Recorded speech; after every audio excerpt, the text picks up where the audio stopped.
السلام علیکم ورحمۃ اللہ وبرکاتہ، نحمده ونصلی علی رسولہ الکریم، اما بعد فاعوذ باللہ من الشیطان الرجیم، بسم اللہ الرحمن الرحیم، رب اشرح لی صدری ویسر لی امری واحلل عقدۃ من لسانی یفقہوا قولی۔ آج ہم حج پروگرام کے سلسلے میں مزدلفہ اور یوم النحر کے بارے میں پڑھیں گے۔ ارشاد باری تعالیٰ ہے، وَلِكُلِّ أُمَّةٍ جَعَلْنَا مَنسَكًا لِيَذْكُرُوا اسْمَ اللَّهِ عَلَى مَا رَزَقَهُم مِّن بَهِيمَةِ الْأَنْعَامِ فَإِلَٰهُكُمْ إِلَٰهٌ وَاحِدٌ فَلَهُ أَسْلِمُوا وَبَشِّرِ الْمُخْبِتِينَ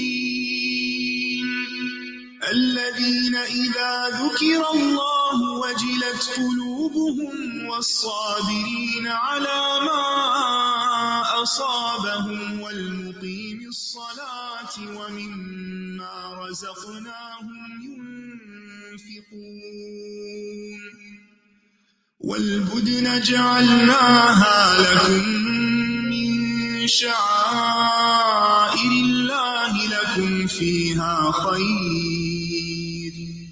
فاذكروا اسم الله عليها صواف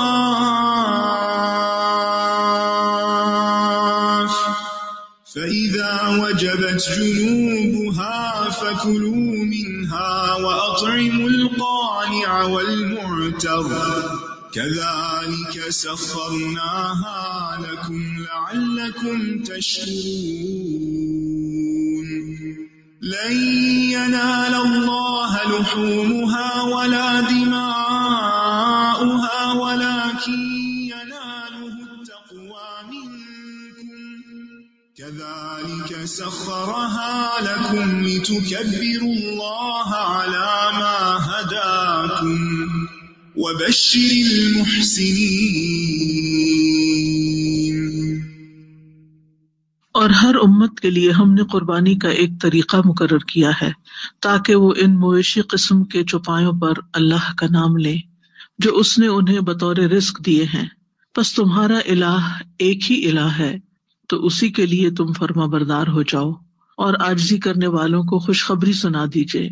وہ لوگ کہ جب اللہ کا ذکر کیا جاتا ہے تو ان کے دل کانپ اٹھتے ہیں، اور جب انہیں کوئی مصیبت پہنچتی ہے اس پر صبر کرتے ہیں اور نماز قائم کرتے ہیں، اور جو رزق ہم نے انہیں دیا اس میں سے وہ خرچ کرتے ہیں۔ اور قربانی کے اونٹ ہم نے انہیں تمہارے لیے اللہ کی نشانیاں بنایا ہے، ان میں تمہارے لیے بہت بھلائی ہے، پس صف بستہ کھڑا کر کے ان پر اللہ کا نام لو، پھر جب ان کے پہلو زمین پر گر پڑے تو ان میں سے خود بھی کھاؤ اور قناعت کرنے والے اور سوال کرنے والے کو بھی کھلاؤ۔ اسی طرح ہم نے ان کو تمہارے لیے مسخر کیا تاکہ تم شکر ادا کرو۔ اللہ کو ان کے گوشت اور ان کے خون ہرگز نہیں پہنچتے، لیکن اسے صرف تمہاری طرف سے تقویٰ پہنچتا ہے۔ اسی طرح اس نے انہیں تمہارے لیے مسخر کیا ہے تاکہ تم اللہ کی بڑائی بیان کرو اس طریقے پر جو اس نے تمہیں ہدایت دی، اور نیکی کرنے والوں کو خوشخبری سنا دیجیے۔ یہ آیات سورۃ الحج میں آئی ہیں۔ ان آیات میں اللہ سبحانہ تعالیٰ نے حج کے مناسک کا ذکر کرنے کے بعد قربانی کے احکام ذکر کیے ہیں جو یوم النحر کو ہوتی ہے، اور حج کے علاوہ بھی ہم بڑی عید پر جو قربانیاں کرتے ہیں ان سے متعلق احکامات بھی ہیں۔ اس سے پچھلی آیت میں اللہ تعالیٰ نے قربانی کے جانوروں کے بارے میں فرمایا تھا، لَكُمْ فِيهَا مَنَافِعُ إِلَىٰ أَجَلٍ مُّسَمًّى ثُمَّ مَحِلُّهَا إِلَى الْبَيْتِ الْعَتِيقِ، تمہارے لیے ان میں ایک مقرر وقت تک کئی فائدے ہیں، پھر ان کے حلال ہونے کی جگہ اس قدیم گھر کی طرف ہے۔ یعنی قربانی کے جانوروں سے فائدے حاصل کرنا جائز ہے جب تک وہ کعبہ نہ پہنچ جائیں، مثلاً بوقت ضرورت اونٹ پر سوار ہونا، چاہے وہ ہدی کا اونٹ ہو، ان کا دودھ دوہنا، ان کی اون حاصل کرنا، ان سے نسل چلانا وغیرہ، یعنی جو بھی ضرورت کے فائدوں کی چیز ہو ان سے حاصل کی جا سکتی جب تک کہ وہ قربان گاہ تک نہ پہنچ جائیں۔ اس کے بعد اللہ سبحانہ تعالیٰ نے ان آیات میں یہ بتایا کہ قربانی پیش کرنا تمام انبیاء کی شریعتوں میں ایک لازمی جز رہا ہے، یعنی یہ چیز صرف محمد صلی اللہ علیہ وسلم یا آپ کے امتیوں ہی کے لیے نہیں ہے، بلکہ پچھلی شریعتوں میں بھی قربانی کرنے کا طریقہ رہا ہے۔ ہاں، اس کی تفصیلات اور جزیات میں فرق ضرور ہے، لیکن قربانی بطور عبادت ہر شریعت کا حصہ رہی ہے، اور اس میں حاجی اور غیر حاجی کی کوئی قید نہیں۔ قربانی حاجی کے لیے بھی ہے اور قربانی حج پہ نہ جانے والوں کے لیے بھی ہے۔ تو اللہ تعالیٰ فرماتے ہیں کہ ہم نے ہر امت کے لیے قربانی مقرر کی ہے تاکہ وہ ہمارے عطا کیے ہوئے پالتو جانوروں پر یعنی چوپایوں پر اللہ کا نام لے کر انہیں قربان کریں اور پھر ان کے فائدے بتائے۔ اور ان میں سب سے بڑا فائدہ یہ ہے کہ انسان اللہ کے نام پر اللہ کی خاطر قربانی کر کے اللہ سبحانہ وتعالیٰ کا قرب حاصل کرتا ہے، یعنی قربانی اللہ کا قرب، اللہ کی رحمت پانے کا ایک ذریعہ ہے۔ اسی لیے اللہ تعالیٰ نے فرمایا کہ جب تم ان کا گھٹنا باندھ کر ان کی گردن پر چھری پھیرو تو بسم اللہ واللہ اکبر کہو، اور جب زمین پر ٹھنڈے ہو کر گر جائیں یعنی ان کی روح پرواز کر جائے تو پھر ان کا گوشت کاٹو اور اس گوشت میں سے خود بھی کھاؤ، محتاجوں کو بھی کھلاؤ، جو تمہیں وزٹ کرنے کے لیے آئے ان کو بھی کھلاؤ، جو مانگے ان کو بھی دو۔ اور پھر ساتھ ہی یہ بھی بتا دیا کہ جب تم کوئی جانور قربان کرتے ہو اللہ کے نام پر تو اس کا گوشت اور خون اللہ تعالیٰ کو نہیں پہنچتا، کیونکہ وہ تو ہر چیز سے بے نیاز ہے، اس کو اس سے کوئی فائدہ نہیں۔ وہ اس عمل کے ذریعے، اس ایکٹیویٹی کے ذریعے تمہاری نیت اور تمہارے اخلاص اور تقوی کو دیکھتا ہے کہ تم کس جذبے اور کس شوق کے ساتھ یہ قربانی کر رہے ہو، اور کیا واقعی تم نے یہ کام اللہ کی رضا کے لیے کیا ہے یا دکھاوے کے لیے کیا ہے۔ کیونکہ کچھ لوگ قربانی دکھاوے کے لیے کرتے ہیں اور پھر اس میں مقابلے پر قیمتی سے قیمتی جانور جو ہے وہ لا کے قربان کرتے ہیں اور گنواتے ہیں اور بتاتے ہیں کہ ہم نے اونٹ کیا، ہم نے گائے کی، ہم نے اتنے بکرے کیے۔ تو اللہ سبحانہ وتعالیٰ دراصل یہی دیکھ رہا ہوتا ہے کہ انسان جو کر رہا ہے اس میں اس کا خلوص کتنا ہے اور وہ اللہ کی خاطر کتنا ہے۔ اور آخر میں اللہ تعالیٰ نے خاص طور پر یہ بتایا کہ اللہ نے تمہارے لیے ان جانوروں کو مسخر کر دیا ہے اس کام کی خاطر، تو پھر تم اللہ ہی کا شکر ادا کرو، اور ایام تشریق میں جب ان جانوروں کی قربانی کرو تو ان پر اللہ کا نام لو، اور پھر یہ ہے کہ جو ایسا کریں ان کے لیے خوشخبری ہے، محسنین کے لیے جو اچھے اچھے کام کرتے ہیں۔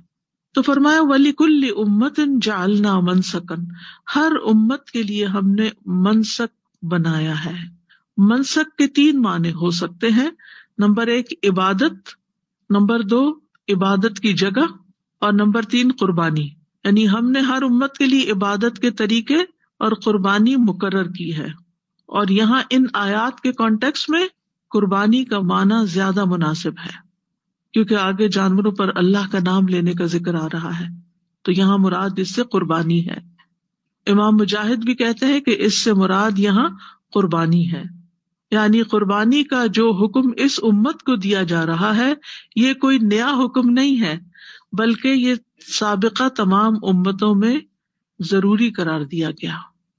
اور پھر حکمت یہ ہے اس میں کہ ان جانوروں پر اللہ کا نام لیا جائے اور ان کو قربان کر کے اللہ کا شکر ادا کیا جائے تاکہ اللہ سبحانہ وتعالیٰ انسان کو مزید خیر و برکت سے نوازے۔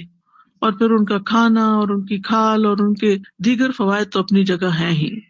اور پھر لِيَذْكُرُ اسْمَ اللَّهِ، اللہ کا نام اس پر ذکر کرے، یہ تاکید ہے، لہذا گوشت اسی وقت حلال ہوتا ہے جب اس پر اللہ کا نام لیا جاتا ہے، کیونکہ دنیا میں قربانی صرف مسلمان ہی نہیں کرتے، دیگر قومیں بھی قربانی کرتی رہی ہیں اور ابھی بھی کرتی ہیں۔ وہ عام طور پر بتوں کے نام پہ قربانی کرتی ہیں یا اپنے دیوتاؤں کے نام پہ قربانی کرتی ہیں، اس میں بعض اوقات وہ انسانوں تک کی قربانی بھی کر جاتے تھے۔ اور آج بھی آپ دیکھیں کہ مسلمانوں کے اندر اللہ کی خاطر قربانی کرنے کی بجائے بعض اوقات وہ مختلف آستانوں پہ جا کے، مزاروں پہ جا کے بکرے دیتے ہیں یا غیر اللہ کے نام پہ قربانی کرتے ہیں۔ تو قربانی جو ہے یہ ایک عبادت ہے اور اس میں اللہ کے ساتھ کسی کو بھی شریک نہیں کرنا چاہیے، یعنی نہ دکھاوا ہونا چاہیے جو ریاکاری شرک اصغر ہے، اور نہ ہی غیر اللہ کے نام پر اس کو خوش کرنے کے لیے قربانی کرنی چاہیے یعنی کسی بھی دیوتا یا بت کو، بلکہ اس کے برعکس کس لیے کرنی چاہیے قربانی؟ اللہ کو خوش کرنے کے لیے۔ نبی صلی اللہ علیہ وسلم کا طریقہ کیا تھا؟ حضرت انس کہتے ہیں نبی صلی اللہ علیہ وسلم نے 2 چتکبرے مینڈوں کی قربانی کی۔ میں نے دیکھا کہ آپ اپنے پاؤں جانور کے اوپر رکھے ہوئے ہیں اور بسم اللہ واللہ اکبر پڑھ رہے ہیں، اور اس طرح آپ نے دونوں مینڈوں کو اپنے ہاتھ سے ذبح کیا۔ آپ مدینہ میں جب بھی عید کا موقع آتا قربانی کرتے اور اپنے ہاتھ سے خود قربانی کرتے تھے، یعنی اپنی قربانی کو خود ذبح کرتے تھے۔ حج کے موقع پر 63 قربانیاں آپ نے خود کی اور باقی حضرت علی کے ذمے کی۔ فَإِلَٰهُكُمْ إِلَٰهٌ وَاحِدٌ فَلَهُ أَسْلِمُوا، تمہارا الہ بس ایک الہ ہے، کوئی بت اور کوئی اور ہستیاں تمہارا الہ نہیں ہے، تمہارا معبود نہیں ہے، لہٰذا اس کے فرما بردار بنو، اسی کے نام پر اپنے ریچولز ادا کرو۔ اور جیسا کہ سورۃ الانعام میں بھی آتا ہے قُلْ إِنَّ صَلَاتِي وَنُسُكِي وَمَحْيَايَ وَمَمَاتِي لِلَّهِ رَبِّ الْعَالَمِينَ، کہہ دیجیے بے شک میری نماز اور میری قربانی، میری زندگی اور میری موت سب اللہ رب العالمین کے لیے ہے۔ تو یہاں بھی قربانی نماز کے بعد ذکر کی گئی، جیسے نماز عبادت ہے ایسے ہی اللہ کی خاطر جانور قربان کرنا بھی عبادت ہے۔ اب دیکھیے بہت سے لوگ اس موقع پر طرح طرح کے مشورے دینے لگتے ہیں کہ ان پیسوں کو کسی غریب کی مدد کے لیے استعمال کر لیے، جب سارا سال ہے آپ کے پاس غریب کی مدد کرنے کے لیے، جب اللہ کا حکم آ گیا کہ اس دن اس موقع پر اب قربانی کرو تو اس وقت آپ کو غریب یاد آ جاتے ہیں، اور یہ بھی گوشت تم سارا خود کہاں سے کھا سکتے ہو، اس میں غریبوں کا حصہ تو بہرحال ہوگا ہی اور ہونا چاہیے۔ لہذا فَلَهُ أَسْلِمُوا، جب معبود وہی ہے تو پھر کیا کرو، اسی کے آگے جھک جاؤ، اسی کے مطیع فرما بردار ہو جاؤ، اسی کے لیے اخلاص کو اپناؤ، اپنے آپ کو اس کے سپرد کر دو، اس کے بن جاؤ، اس کے حوالے کرو اپنے آپ کو، اس کی فرما برداری کرو۔ وَبَشِّرِ الْمُخْبِتِينَ، اور عاجزی کرنے والوں کو خوشخبری دے دیجیے، یعنی جو اللہ کے فرما بردار بن جاتے ہیں، جو اللہ کا حکم آنے کے بعد سر جھکا دیتے ہیں اور اس پر عمل کرنے کے لیے چل پڑتے ہیں، تو ایسے لوگوں کے لیے پھر خوشخبری ہے کہ اللہ تعالیٰ بھی ان سے راضی ہے اور ان کو وہ انعام سے نوازے گا۔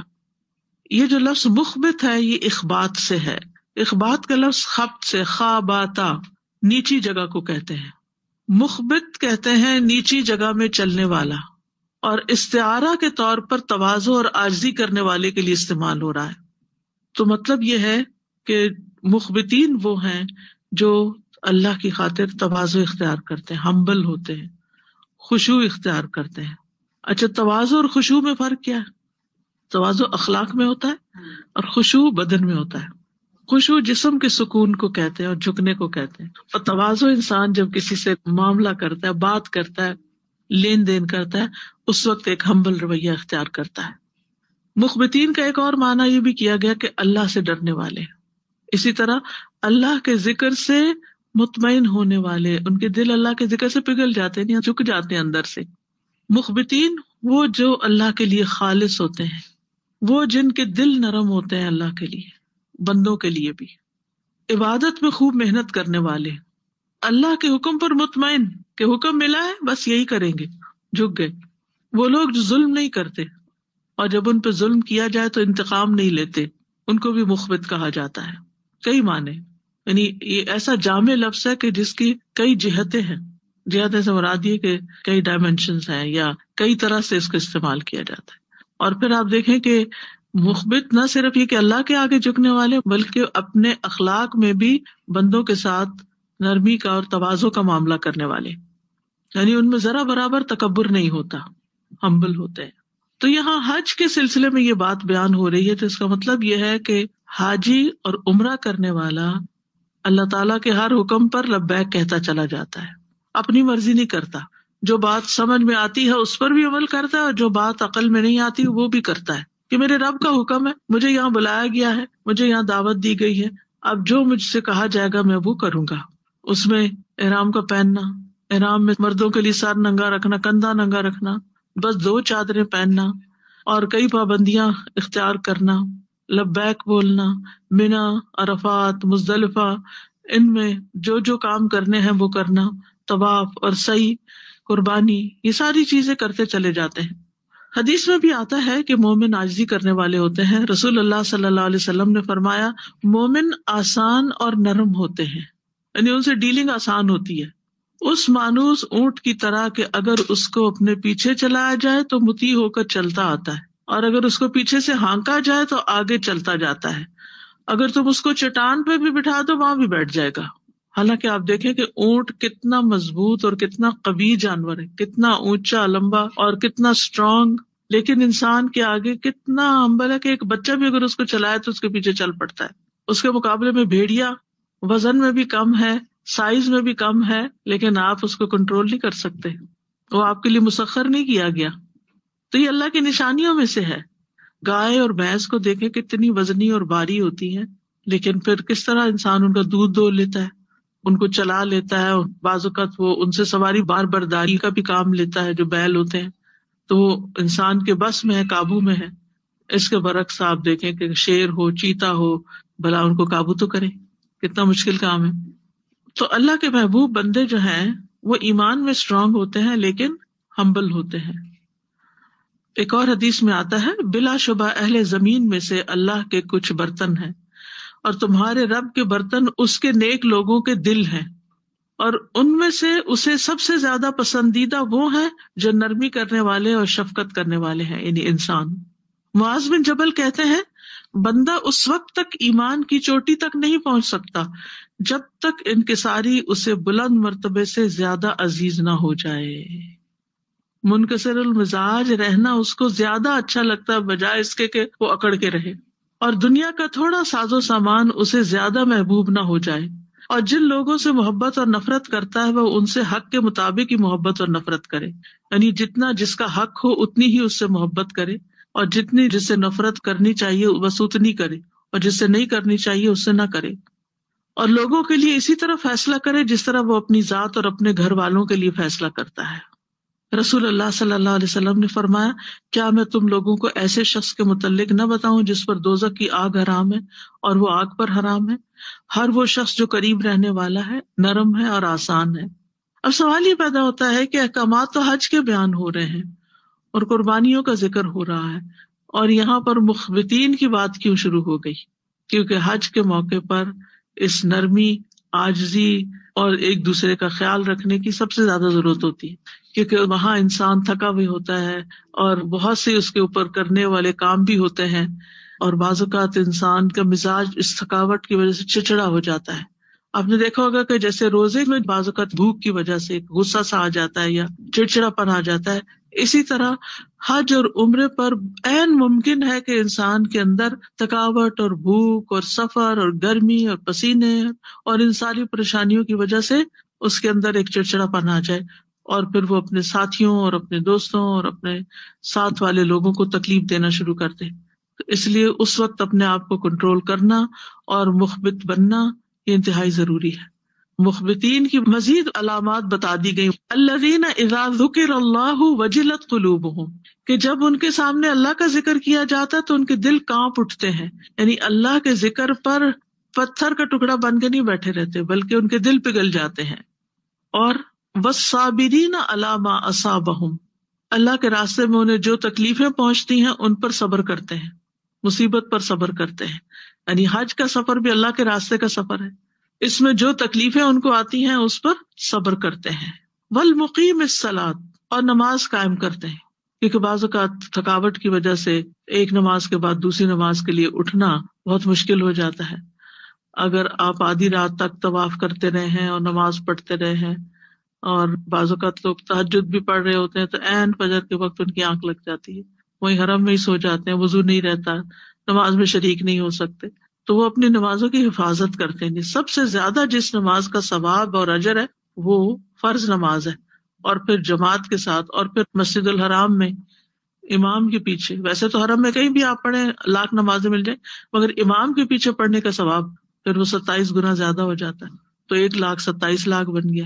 تو بہت سے مرد حضرات بھی کیا کرتے ہیں کہ وہ رات حرم میں گزار کے دن کو ظہر کی، عصر کی نماز گھر پہ پڑھ کے، پھر شام سے لے کے پھر ساری رات وہاں فجر پڑھ کے پھر آتے ہیں یا اشراق پڑھ کے۔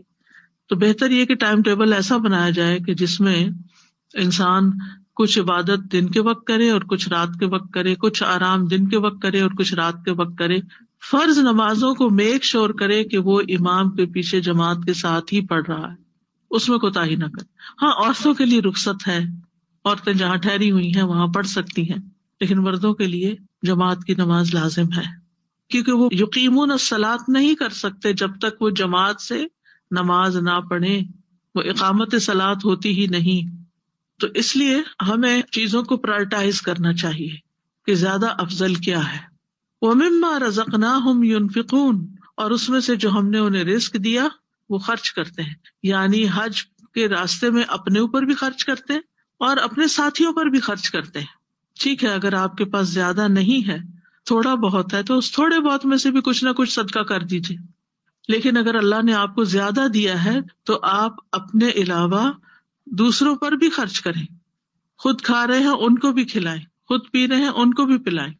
یعنی صرف اپنی فکر نہ کریں کہ ہر کوئی اپنا اپنا کیے ہوئے ہے، بلکہ دوسروں کے جذبات کا بھی لحاظ رکھے کہ اگر میں کچھ اچھی چیز کھا رہا ہوں تو یہ جو میرے ساتھ اس روم میں لوگ رہ رہے ہیں یا اس ٹینٹ کے اندر میرے ساتھ اور بھی ہیں تو ان کا بھی دل چاہے گا تو ان کو بھی آفر کریں. اگر اللہ نے آپ کو توفیق دی ہے تو خیرات بانٹنے والے ہوں. خیرات ہمارے یہاں ذرا برے معنوں میں لیا جاتا ہے. خیر کا معنی ہے کہ کوئی بھی خیر کا کام، نیکی کا کام اگر آپ نہیں کچھ بانٹ سکتے تو اسمائل کرنا، کسی کا کوئی کام کر دینا، کسی کی مدد کی، یہ سب بھی اسی میں آ جاتا ہے. وَمِمَّا رَزَقْنَاهُمْ، کسی کو مال ملا، کسی کو طاقت ملی، کسی کو علم ملا، یہ سارے رزق ہیں. یعنی ہر وہ چیز جو اللہ کی طرف سے آپ کی کسی بھی کمال کے بغیر آپ کو مل جاتی ہے وہ اللہ کا دیا ہوا رزق ہے.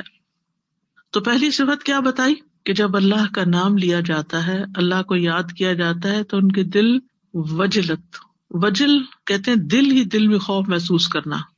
تو یہ مومن اور غیر مومن کا فرق ہوتا ہے کہ جب اللہ کا کوئی حکم آتا ہے، اللہ کی ذات یا صفات کا ذکر کیا جاتا ہے تو دل ڈر جاتے ہیں اور استغفار کرنے لگتے ہیں اور اللہ تعالیٰ کا حکم بجا لاتے ہیں. وہ کفار کی طرح نہیں ہوتے کہ جن کے دل اللہ کے ذکر سے تنگ ہوتے ہیں. اشمئزت قلوب الذین لا یؤمنون بالآخرہ. ایک اور جگہ آتا ہے وَإِذَا تُتْلَىٰ عَلَيْهِ آیَاتُنَا وَلَّىٰ مُسْتَكْبِرًا كَأَن لَّمْ يَسْمَعْهَا. جب اس پر ہماری آیات کی تلاوت کی جاتی ہے تو تکبر کرتے ہوئے منہ پھیر لیتا ہے، گویا اس نے سنا ہی نہ ہو. كَأَن لَّمْ يَسْمَعْهَا، سنی انسنی کر دیتا ہے.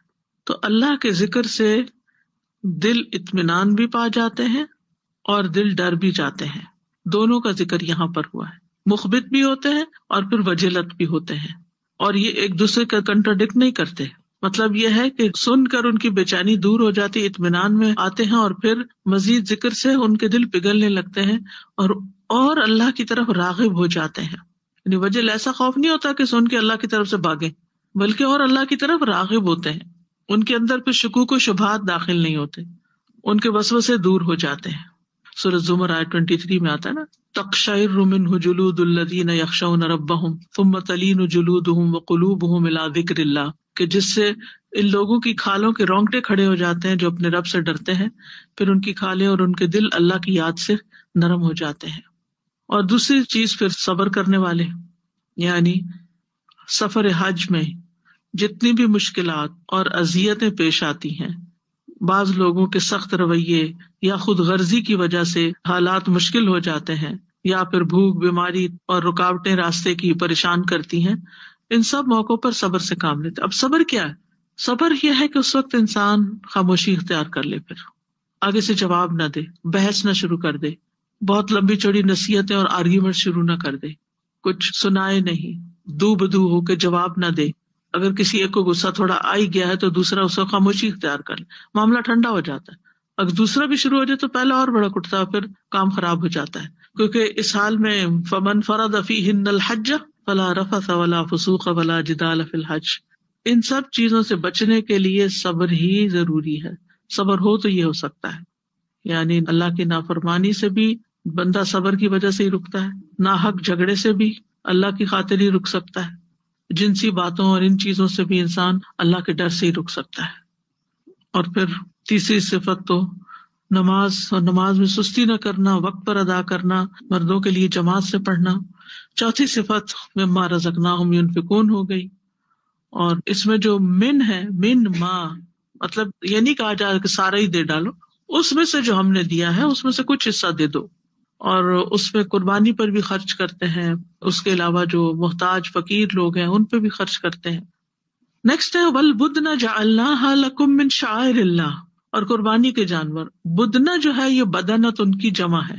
بدنہ کا اطلاق اونٹ، گائے، بھینس وغیرہ پر ہوتا ہے. زیادہ استعمال اونٹوں پر ہوتا ہے جن کی جسامت بڑی ہوتی ہے، اس وجہ سے ان کو بدنہ کہا جاتا ہے، بدن والے، موٹے تازے. یہاں فرمایا کہ یہ اللہ کے شاعر میں سے، شاعر شعیرہ کی جمع ہے نا، وہ نشان جو نظر آتے ہیں، یعنی نظر آنے والی نشانیاں ہیں. اور پیچھے آپ کو بہت ڈیٹیل سے میں ایکسپلین کر چکی ہوں کہ اشعار کہتے ہیں قربانی کے جانور کے جسم پر کٹ لگا کر اس کا خون اس کے جسم پر ملنے کو، کہ جس سے وہ پہچانا جاتا ہے کہ قربانی کا جانور ہے. لکم فیہا خیر، تمہارے لیے ان میں خیر ہی خیر ہے، بڑی خیر ہے. خیر النکرہ، بڑی خیر ہے، یعنی ان جانوروں کے بہت سے فائدے ہیں. خواہ سواری ہو یا بار برداری ہو یا دودھ ہو یا اون ہو یا بچے ہو یا کھالیں ہو یا ہڈیاں ہو یا گوشت ہو یا چربی ہو، یو نیم اٹ، بے شمار فائدے ہیں تمہارے لیے ان میں. اللہ نے اس طرح ان کو تمہارے لیے بنایا اور پیدا کیا. اور جب تم انہیں قربان کرتے ہو دنیا کے فائدے تو اٹھاتے ہوئے ہو، اس قربانی کی وجہ سے آخرت میں بہت بڑا اجر اپنے لیے سمیٹ لیتے ہو. یعنی دونوں چیزوں کو مد نظر رکھا جائے. فاذکروا اسم اللہ علیہا صوافا، اب ان پر اللہ کا نام لو، صواف یعنی کھڑا کر کے قطار میں صف، ذبح کرتے وقت ان پر بسم اللہ پڑھو. اب بار بار اللہ کے نام کا ذکر کیا جا رہا ہے. ویسے بھی آپ کو معلوم ہے حج اور عمرے کا سفر تو ہے ہی اللہ کی یاد کے لیے، اور خصوصاً یہ ایام تشریق اور یوم النحر جس میں قربانیاں کی جائیں گی. صواف جو ہے یہ صافت ان کی جمع ہے، اور صف کا معنی ہوتا ہے قطار، یعنی اگر قربانی کے اونٹ زیادہ ہوں تو پہلے ان کو لائن میں کھڑا کر لو، صف بستہ کر لو، پھر ایک ایک کو نہر کرو. اس سے قربانی کرنے کا عمل خوبصورت ہو جاتا ہے. یہ نہیں کہ ایک بھیڑ اکٹھی کر لو، ایک کو کھینچ کے لاؤ، پھر وہ، یعنی ان کو پہلے ارینج کرو، آرگنائز کرو. اس سے قربانی کے جمال و جلال میں اضافہ ہوتا ہے. اور دوسرا یہ ہے کہ انہیں کھڑا کر کے نہر کرو، لٹا کے نہیں ذبح کرو. اونٹ کو کیسے ذبح کرتے؟ کھڑا کر کے. زیاد بن جبیر کہتے ہیں میں نے دیکھا عبداللہ بن عمر ایک شخص کے پاس آئے جو اپنا اونٹ بٹھا کے نہر کر رہا تھا. آپ نے فرمایا اسے کھڑا کرو، باندھو، پھر نہر کرو. یعنی اس کا دائیں گھٹنا باندھ دیا جاتا ہے نا تاکہ وہ آگے نہ بڑھ سکے، چل نہ پڑے. تو انہوں نے فرمایا کہ یہی محمد صلی اللہ علیہ وسلم کی سنت ہے. فَإِذَا وَجَبَتْ جُنُوبُهَا، یعنی اونٹ کے نہر کا طریقہ بتایا جا رہا ہے یہاں کہ اگلی بائیں ٹانگ اس کی باندھی جائے، پھر اس کے سینے کے گڑھے میں جائے، یہاں ایک گڑھا سا نہیں ہوتا جہاں سے گردن شروع ہوتی ہے، یہاں کسی چھرے یا نیزے یا برچھے سے بسم اللہ اللہ اکبر پڑھ کر اس کو اندر مارا جائے، اور پھر اس سے وہ خون نکلنے لگتا ہے. ایسے لگتا ہے جیسے پرنالہ نہیں بہ رہا تھا، کبھی آپ نے چھت سے پانی گرتے ہوئے دیکھا ہوگا، ایگزیکٹلی وہی سین ہوتا ہے. میں نے تو ٹیپ کھول دی کسی نے. تو جب سارا خون اس کا نکل جاتا ہے پھر اونٹ کھڑا نہیں رہ سکتا، کافی دیر کھڑا رہتا ہے، کیونکہ میں نے یہ قریب سے دیکھا ہے منظر.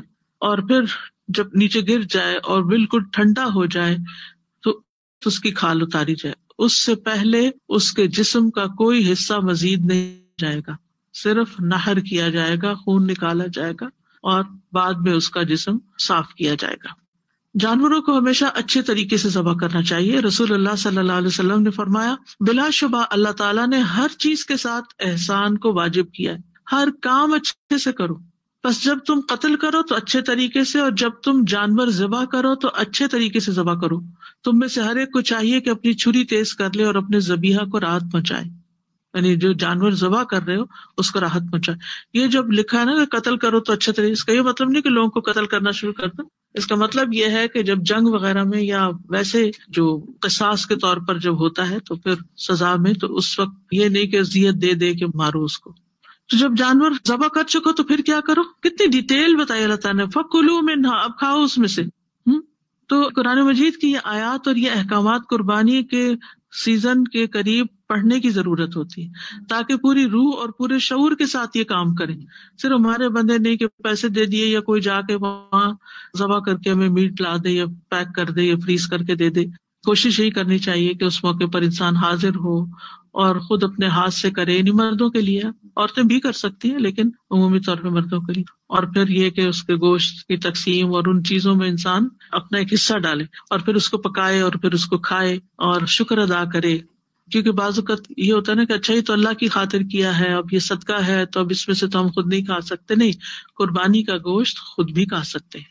ہاں جب غریبوں کے نام پہ آپ صدقہ کرتے ہیں تو اس میں سے پھر خود نہیں کھا سکتے. جو استاذہ بکرا ذبح کرتے ہیں اس کو تو کہتے ہیں کہ جب وہ اس کا گوشت گرم ہی ہوتا ہے تو اس کی کھال اتار سکتے ہیں ورنہ پھر مشکل ہو جاتا ہے، لیکن اونٹ کو بالکل اس کا یہ ٹھنڈا ہونا مطلب چاہیے. نہیں 3-4 گھنٹے چھوڑ دو، صرف یہ ٹیسٹ کرتے ہیں اس وقت کہ کوئی اس کے اندر حرکت تو نہیں باقی رہی. اچھا یہ مطلب یہ مطلب یعنی ٹو میک شور کہ روح نکل گئی ہے بس. مجھے یاد ہے ایک دفعہ بچپن میں نے کہیں دیکھا تھا کسی نے بھیڑ ذبح کی آخری دن، اور وہ شام ہونے کے قریب تھی، شاید ان کو لانے میں دیر ہوئی، اور جب اس کا گوشت کاٹا گیا تو گوشت جو پلیٹ میں رکھا ہوا تھا اس کی سکن ایسے ہل رہی تھی. یہ میں نے اپنی آنکھوں سے دیکھا ہے. تو اس سے پرہیز کرنے کی ضرورت ہے. پوری طرح روح نکل چکی ہو، اور اس کی ٹیسٹنگ کے طریقے ہیں. جو لوگ ہر وقت دن رات ذبح کرتے ہیں ان کو پتا ہے کہ اب تیار ہے یا نہیں، لیکن بعض اوقات وہ کر کے نا تو بے حس بھی ہو چکے ہوتے ہیں. تو اس لیے خود بھی میک شور کرنا چاہیے کہ ایسے کوئی ظلم نہ ہو، کیونکہ احسان کے خلاف ہے. فرمایا فَكُلُوا مِنْهَا، اس میں سے خود بھی کھاؤ، وَأَطْعِمُوا الْقَانِعَ وَالْمُعْتَرَ، اور جو قناعت کیا ہوا ہے اور جو اپنی ضرورت پیش کر دے اس کو بھی کھلاؤ.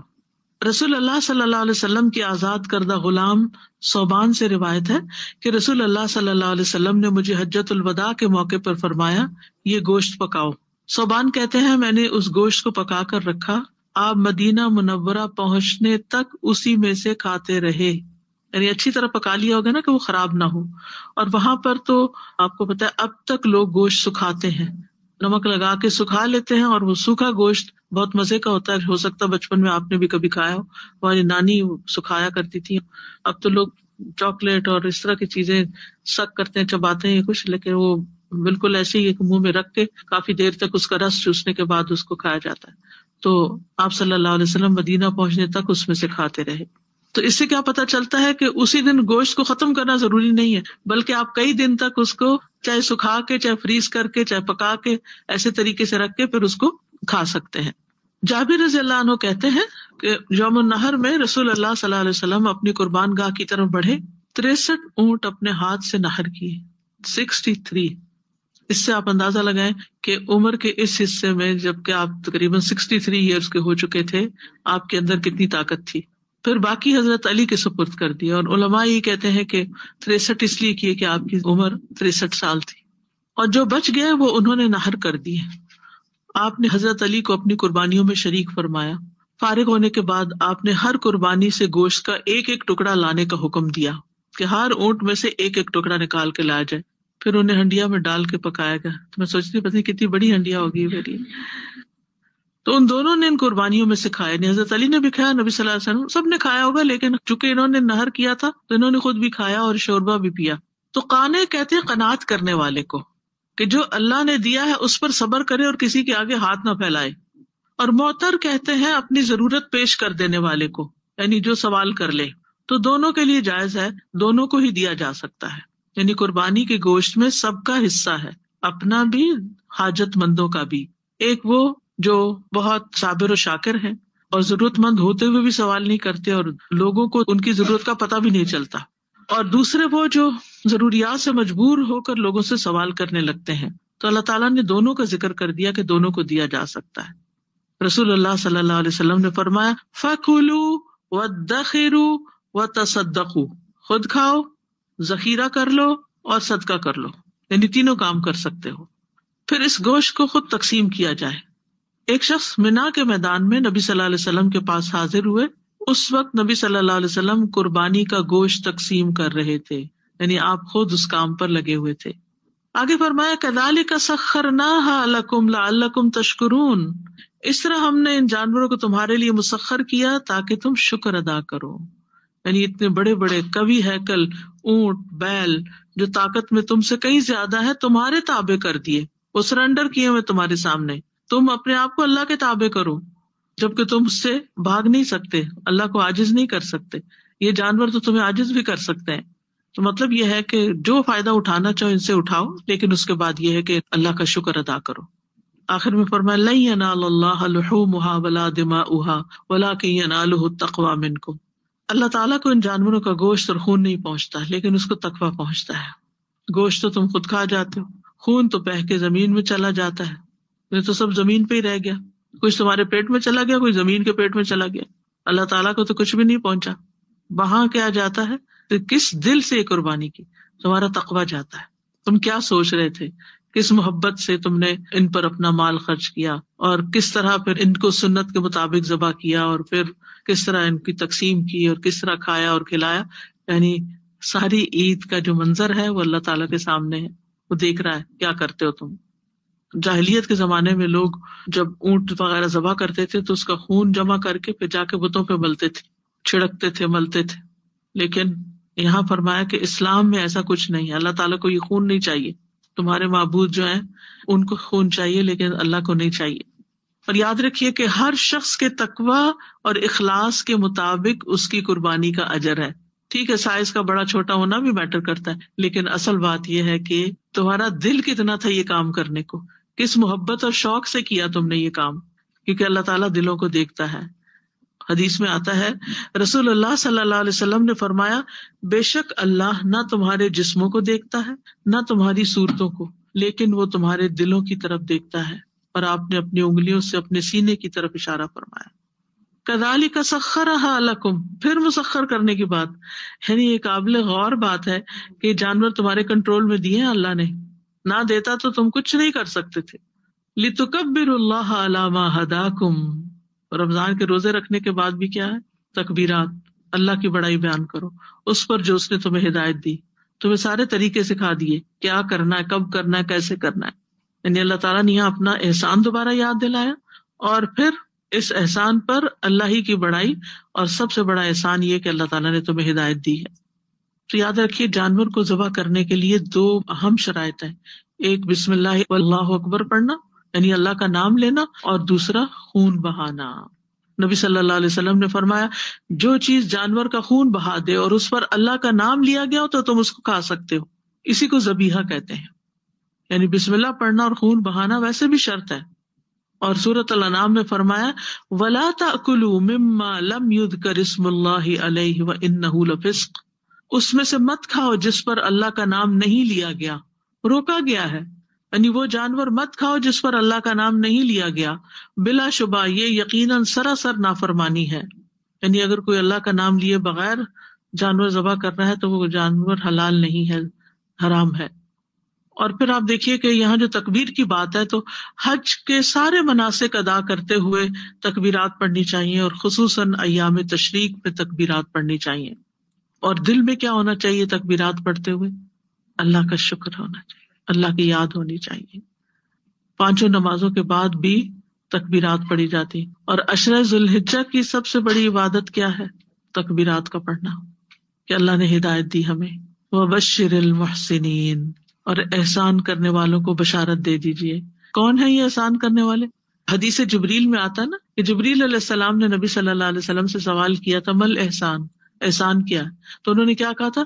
ان تعبد اللہ کانک تراہ فان لم تکن تراہ فانہ یراک، کہ تم اللہ کی ایسے عبادت کرو گویا تم اللہ کو دیکھ رہے ہو، اور اگر ایسا نہ محسوس ہو تو پھر یہ یاد رکھو کہ اللہ تو تمہیں دیکھ رہا ہے.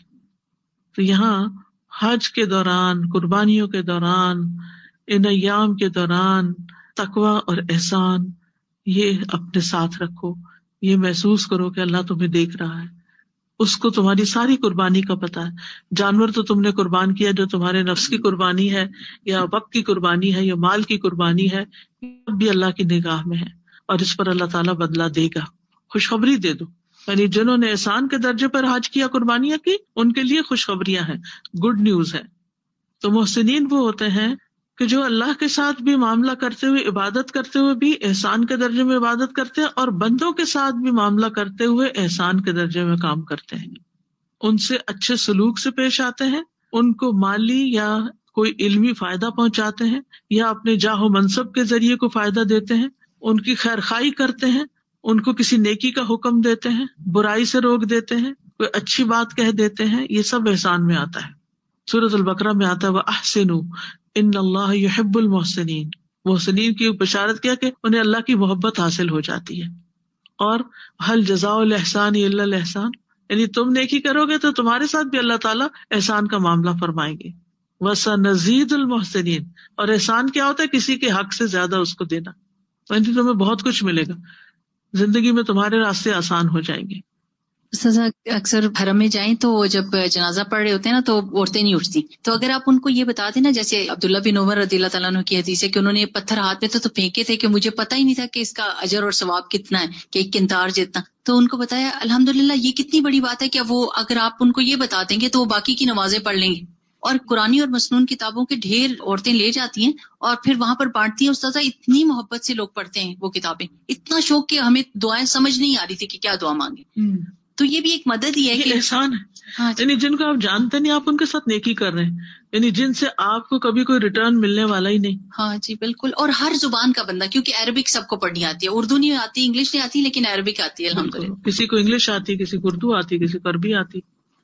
سازا جی احسان کے بارے میں مجھے خیال آ رہا تھا کہ بہت ساری نیکیاں وہاں جا کے کرنے میں ہرس بھی ہوتی ہے، لوگ کرتے بھی ہیں، لیکن بہت دفعہ ایک جو احسان والی بات ہے نا کہ لوگوں کو معاف کر دینا، درگزر کر دینا، وہ نہیں کرتے. یعنی کوئی زندگی میں فیملی کے ایشوز ہیں، بس سب کے لیے دعائیں کی، بس اس ایک بندے کے لیے دعا بھی نہیں کی.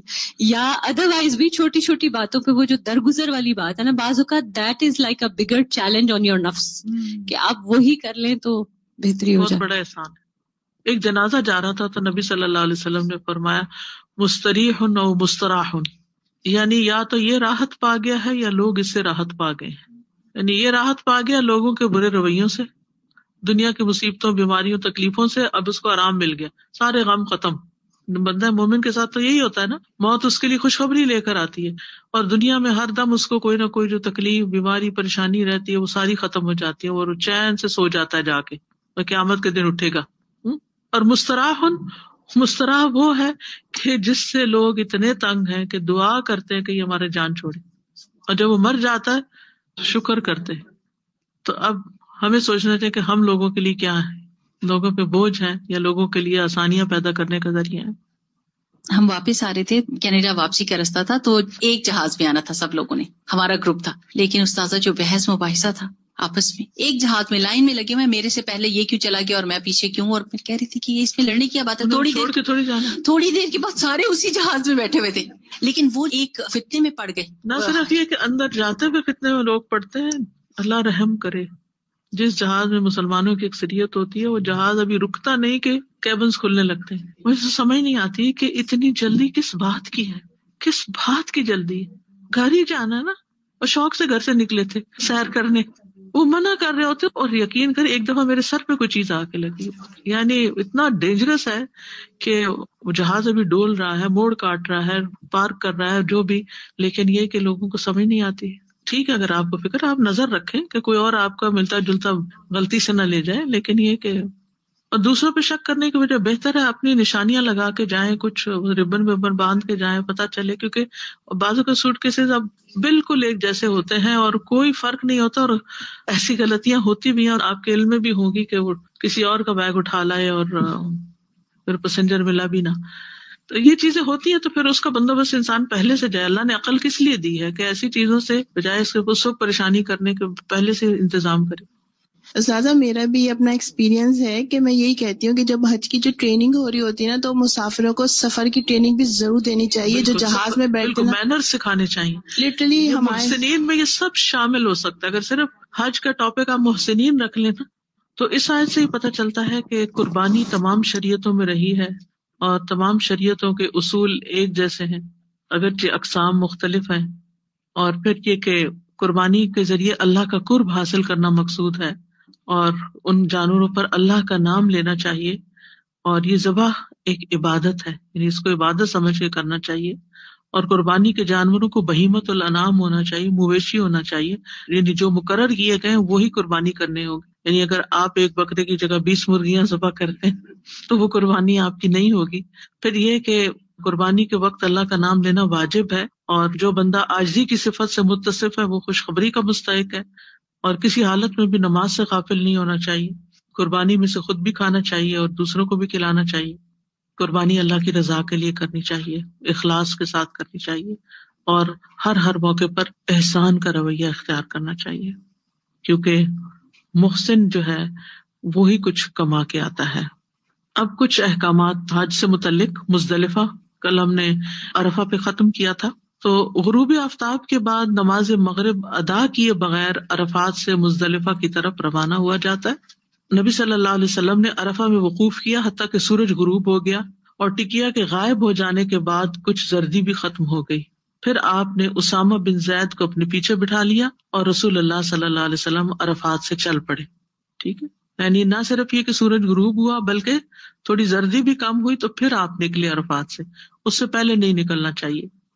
حضرت علی سے روایت ہے کہ آپ صلی اللہ علیہ وسلم عرفات سے سورج غروب ہونے کے بعد روانہ ہوئے.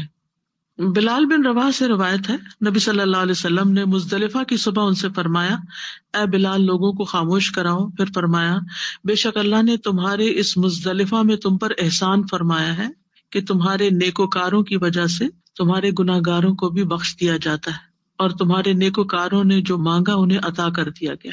یعنی یہاں پر گناہوں کی بخشش ہوتی ہے. جو رات مزدلفہ میں گزاری جاتی ہے اور گناہوں کی بخشش بھی ہوتی ہے اور دعائیں بھی قبول ہوتی ہیں جو دل ہی دل میں انسان مانگ رہا ہوتا ہے. اطمینان اور وقار کے ساتھ مزدلفہ کی طرف جانا چاہیے. حضرت ابن عباس کہتے ہیں کہ رسول اللہ صلی اللہ علیہ وسلم عرفات سے اطمینان اور سکون کے ساتھ چلے، کوئی جلدی نہیں مچائی. جب آپ جا رہے تھے تو آپ نے اپنے پیچھے بہت شور و غل اور اونٹوں کو مارنے کی آوازیں سنی، تو آپ نے ان کی طرف اپنے کوڑے سے اشارہ کیا اور فرمایا، لوگوں اطمینان اختیار کرو، اس لیے کہ اونٹوں کا دوڑانا کوئی نیکی نہیں ہے. تو اسی طرح کار ہو، بس ہو، کچھ بھی ہو. حضرت علی کہتے ہیں آپ اسامہ رضی اللہ عنہ کو اپنے پیچھے سوار کر کے چلے، پھر آپ اپنی اونٹنی پر درمیانی چال سے روانہ ہوئے. لوگ دائیں بائیں اونٹوں کو مار رہے تھے، آپ ان کی طرف متوجہ ہوتے تھے اور فرما رہے تھے، اے لوگوں سکون کے ساتھ، اے لوگوں سکون کے ساتھ، السکینۃ ایھا الناس، یہ آپ کے الفاظ تھے. لیکن جب آپ وسیع میدان کوئی پاتے، کھلی جگہ پاتے جہاں پر کوئی ایسی پریشانی کسی کے لیے، تو پھر آپ اونٹ کو تیز بھی کر لیتے تھے. اس راستے میں تلبیہ پکارنا چاہیے. عبد الرحمن بن یزید سے روایت ہے کہ عبداللہ رضی اللہ عنہ جس وقت مزدلفہ سے واپس ہوئے تو تلبیہ پڑھتے رہے. لوگ کہنے لگے کہ کیا یہ دیہاتی آدمی ہے؟ حضرت عبداللہ نے فرمایا، کیا لوگ بھول گئے ہیں یا گمراہ ہو گئے؟ میں نے اس ذات سے سنا جس پر سورۃ البقرہ نازل کی گئی، وہ اس جگہ فرما رہے تھے، لبیک اللہم لبیک. یعنی نبی صلی اللہ علیہ وسلم اس راستے میں تلبیہ پڑھ رہے تھے. اور ایک اور روایت میں بھی آتا ہے کہ جمرہ عقبہ کی رمی تک آپ تلبیہ کہتے رہے، یعنی اگلے دن بھی صبح. مزدلفہ سارا ٹھہرنے کی جگہ ہے، یعنی سارے کا سارا مزدلفہ وقوف کی جگہ ہے. اس کو مزدلفہ بھی کہا جاتا ہے اور جمع بھی کہا جاتا ہے، جمع. مزدلفہ پہنچ کر مغرب اور عشاء کی نمازیں جمع اور قصر ادا کی جائیں گی. آپ نے عشاء کو جلدی کر لیا، مغرب کو تھوڑا دیر سے کر کے اکٹھا کر لیا ایک جگہ، اور اگلے دن فجر کی نماز اس کے وقت سے پہلے سے مراد یہ نہیں کہ اذان سے بھی پہلے پڑھ لی، یعنی عام دنوں میں جس وقت پڑھتے تھے اس سے اور ارلی پڑھی، گویا اذان کے ساتھ ہی یا وقت داخل ہونے کے ساتھ ہی. دونوں نمازیں ایک اذان اور 2 اقامت کے ساتھ ادا کریں، بیچ میں وقفہ نہیں ہوگا، کوئی سنت نفل نہیں ہے. ابن عمر کہتے ہیں مزدلفہ میں نبی صلی اللہ علیہ وسلم نے مغرب اور عشاء ایک ساتھ ملا کر پڑھی تھی، ہر نماز الگ الگ تکبیر کے ساتھ، نہ ان دونوں کے درمیان کوئی نفل اور سنت پڑھی نہ ان کے بعد. اس سے علماء کہتے ہیں کہ آپ نے وتر نہیں پڑھے تھے اس رات، وہ ایک رات ہے جس میں آپ نے وتر نہیں پڑھی. مزدلفہ کی رات سو کر گزاری ہے. نبی صلی اللہ علیہ وسلم نے نماز عشاء پڑھنے کے بعد آرام کیا طلوع فجر تک اور پھر ارلی فجر پڑھ لی. تو مزدلفہ میں رات کا کچھ حصہ گزارنا اور فجر پڑھنا جو ہے یہ حج کے ارکان میں سے ہے. رسول اللہ صلی اللہ علیہ وسلم نے فرمایا، جو شخص امام اور لوگوں کے ہمراہ مزدلفہ سے واپس ہونے تک موجود رہا اس شخص کا حج پورا ہو گیا. جس نے امام اور لوگوں کے ساتھ شرکت نہیں کی اس کا حج نہیں ہوا. امام سے مراد یہ کہ جیسے نبی صلی اللہ علیہ وسلم خود امام تھے یا ویسے جو لیڈر ہو. اب تو اتنا زیادہ رش ہوتا ہے تو اپنے اپنے گروپ کے ساتھ. اگر کوئی شخص کسی وجہ سے مزدلفہ میں رات نہیں بسر کر سکا تو صورت میں اس کو ایک جانور کی قربانی کرنا ہوگی. خواتین، بچے اور کمزور بزرگ چاہیں تو آدھی رات کے بعد مینا چلے جائیں. خواتین، بچے اور کمزور بزرگ چاہیں تو آدھی رات کے بعد مینا چلے جائیں. حضرت عائشہ کہتی ہیں کہ سودا رضی اللہ عنہا نے نبی صلی اللہ علیہ وسلم سے مزدلفہ کی رات عام لوگوں سے پہلے روانہ ہونے کی اجازت چاہی. عمر کی بڑی تھی، جسم کی باری تھی، تو ان کے لیے زیادہ رکنا شاید مشکل تھا. آپ رضی اللہ عنہا بھاری بھرکم بدن کی عورت تھی تو آپ نے انہیں اس کی اجازت دے دی کہ وہ جا سکتی ہیں. عبداللہ بن عمر اپنے گھر کے کمزوروں کو پہلے ہی بھیج دیا کرتے تھے. اور وہ رات ہی میں مزدلفہ میں مشعر حرام کے پاس آ کر ٹھہرتے اور اپنی طاقت کے مطابق اللہ کا ذکر کرتے، پھر امام کے ٹھہرنے اور لوٹنے سے پہلے ہی منا آ جاتے۔ بعض تو منا فجر کی نماز کے وقت پہنچتے اور بعض اس کے بعد۔ جب منا پہنچتے تو کنکریاں مارتے۔ ابن عمر فرمایا کرتے تھے کہ رسول اللہ صلی اللہ علیہ وسلم نے ان سب لوگوں کو یہ اجازت دی ہے کہ وہ منا میں فجر پڑھ لیں، کیونکہ مزدلفہ سے منا جاتے ہیں نا، تو منا پہنچ کے فجر پڑھ لیں، منا پہنچ کے جاتے ہی کنکریاں مار لیں، کر سکتے ہیں۔ حضرت اسما کے غلام کہتے ہیں کہ مزدلفہ کی رات وہ پوچھتی تھی کیا چاند غائب ہو گیا؟ وہ کیوں پوچھتی تھی؟ کیونکہ وہ نابینا ہو گئی تھی۔ تو میں جواب دیتا کہ جی ہاں، تو پھر وہ کہتی منا چلو، یعنی اب ہم نکل جاتے ہیں۔ پھر ہم نکلتے، منا پہنچتے، حتیٰ کہ وہ جمرہ کو رمی کرتی۔ خواتین اور کمزوروں کو ساتھ لے جانے والے صحت مند لوگ بھی نکل سکتے ہیں، قوی لوگ بھی نکل سکتے ہیں، کیونکہ وہ ان کو سپورٹ دے رہے ہیں، جیسے بس ڈرائیورز ہیں یا گھر کے کوئی افراد ہیں کہ جنہوں نے مریض کو لے کے جانا ہے، تو وہ بھی جلدی نکل سکتا ہے، اور وہ رات کو جا کے کنکریاں مار لیں تو کفایت کر جائے گا۔ لیکن دوسرے لوگوں کے لیے مزدلفہ میں نماز فجر وقت شروع ہوتے ہی ادا کرنا ہے، اور پھر مشعر حرام کے پاس ذکر اور دعائیں کرنا ہے، کیونکہ اس کا ذکر قرآن مجید میں بھی آتا ہے۔ سورج نکلنے سے پہلے وہاں سے روانگی ہے، یعنی سب لوگ جو سارا کراؤڈ ہے وہ بھی فجر کی نماز پڑھ کے دعائیں وغیرہ کر کے، ابھی سورج نہیں نکلا ہوگا تو نکل پڑیں گے۔ منا سے رمی کے لیے چنے کے دانے کے برابر جا کر پھر کنکریاں چننی ہوں گی، اور پھر اس کے بعد اگلے دن صبح کے وقت 10 تاریخ کو جو یوم النحر ہے، جمرہ عقبہ کو کنکریاں ماری جائیں گی۔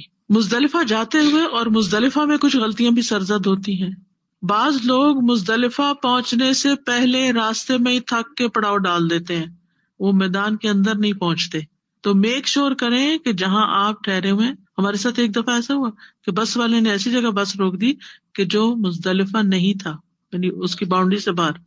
تو میک شور کریں کہ وہ باؤنڈری کے اندر یا اس میدان کے اندر آپ پہنچ چکے ہیں۔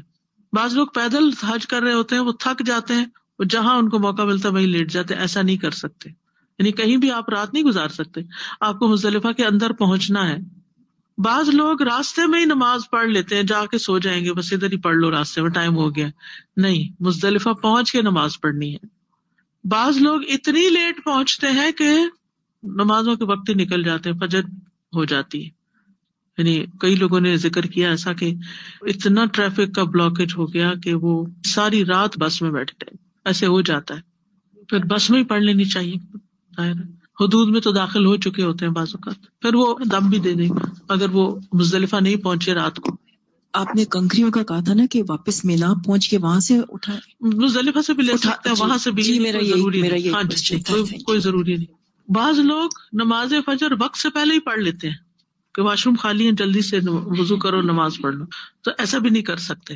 بعض لوگ بہت تھوڑی دیر بعد ٹچ ہی کرتے ہیں مزدلفہ کو، نکل جاتے ہیں، یہ بھی درست نہیں ہے، یہ بہت سنگین غلطی ہے۔ معذوروں کی بات اور ہے، بیماروں کی بات اور ہے، بوڑھوں کی بات اور ہے، لیکن جو صحیح سلامت ہیں، اڈلٹس ہیں، وہ ایسا نہیں کر سکتے۔